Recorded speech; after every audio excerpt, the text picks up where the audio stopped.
told your friend you're not okay? And tell me what's wrong and why you never said you felt that way as you fade away. Hey everyone, welcome to Spagy cooking. আজকাল অনেকেই বাড়িতে cooker বা প্যানে cake বানিয়ে থাকে, কিন্তু সত্যি কথা বলতে হাজারটা ইউটিউব ভিডিও দেখার পরেও অনেকের কেকটা ঠিক পারফেক্টলি হয়ে ওঠে না। তো আজকে আমি বানাচ্ছি বানানা কেক। আর বানানা কেক বানানোর জন্য আমাদের প্রথমেই যেটা দরকার সেটা হলো বানানা। কলা নর্মালি সবার বাড়িতেই থাকে, কিন্তু সবথেকে ইম্পর্ট্যান্ট ব্যাপার হলো এই যে যেই কলাগুলো আমরা বেশি পেকে গেছে বলে ফেলে দিই, সেটাই বানানা কেক বানানোর জন্য একদম আইডিয়াল। বানানা তো এমনিতেই হেলদি একটা ফ্রুট, আর সেটা দিয়ে কেক বানালে সেটা সত্যিই খুবই টেস্টি আর ডেলিশিয়াস হয়। আমি প্রথমেই দুটো ডিম একটা পাত্রে ভেঙে নেব, তারপর নেব হাফ কাপ চিনি।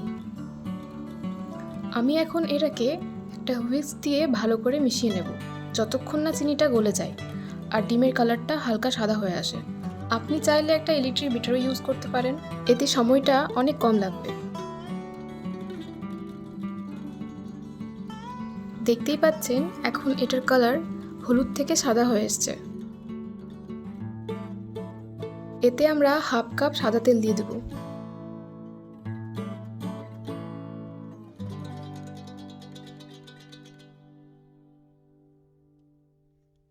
আপনারা চাইলে সিঙ্গাপুরি কলাও ইউজ করতে পারেন। আমি এখানে 3টে কাঠালি কলা ব্যবহার করেছি।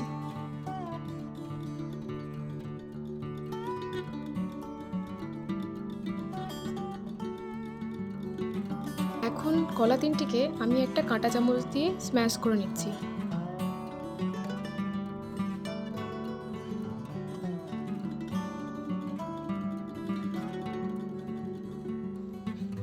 আমি এবার এতে 2 কাপ মতো ময়দা নেব।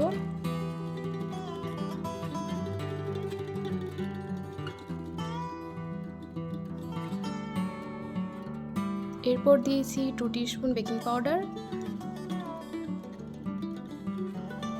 আর 1 টিস্পুন বেকিং সোডা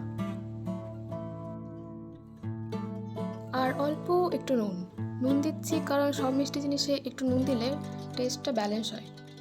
এরপর আমি নিয়েছি 1 টেবিল স্পুন মতো ভ্যানিলা এসেন্স।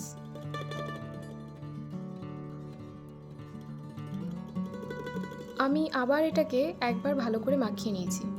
ব্যাটার যত মাখবেন কেক ততটাই সফট আর ফ্লাফি হবে।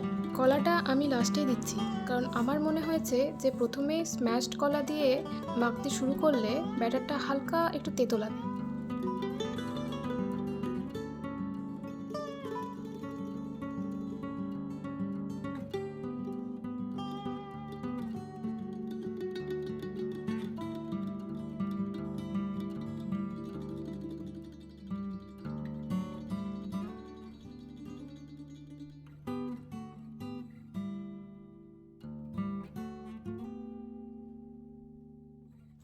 এরপর আমি একটা কেক টিন নিয়েছি এবং এতে ভালো করে 2 চা চামচ মতো তেল লাগিয়ে নিয়েছি, যাতে বেকড কেকটা তলায় লেগে না যায়। এখানে তেলটা লাগাতে কিপটিমো করলে চলবে না কিন্তু। আর হ্যাঁ, আমার কাছে কেক টিন ছিল বলেই আমি ইউজ করছি।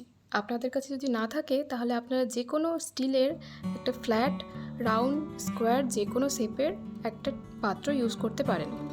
তেল লাগানোর পরে আমি একটু ময়দাও ছিটিয়ে নিচ্ছি, একটু এক্সট্রা কষাস হওয়াই ভালো। আমি একদমই চাই না যে কেকটা তলায় লেগে যাক। ব্যাটারটার কনসিস্টেন্সিটাও এবার একটু লক্ষ্য করে নেবেন। আমি এখানে একটা মোটা পাতের প্যান নিয়েছি এবং নুন না ছিটিয়েই সেখানে একটা স্ট্যান্ড দিয়েছি স্টিলের। আপনার প্যান বা কড়াই যদি পাতলা হয় তাহলে এটাতে নুন বিছিয়ে দিয়ে তার উপর একটা স্টিলের স্ট্যান্ড দিয়ে এটা 10 মিনিটের জন্য প্রিহিট করে নেবেন। নুনটা কিন্তু নষ্ট যাবে না আপনার, এখানেও কিন্তু কিপটিপো করবেন না প্লিজ। কেক বানানো হয়ে গেলে প্যান আর নুন যখন ঠান্ডা হয়ে যাবে তখন আপনি আবার ওটাকে নর্মালি ইউজ করতে পারবেন।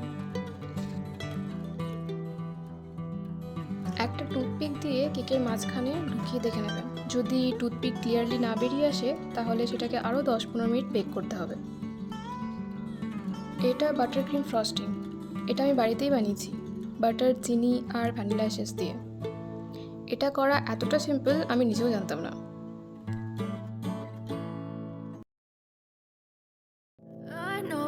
told your friend you're not okay.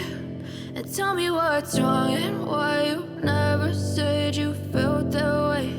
And guess you're trying to stay strong and fake a smile until I look away. But I've known you too long, it hurts to watch your blue eyes fade to gray as you fade away, as you fade away. Yeah, I'm about to fade away, 'cause every time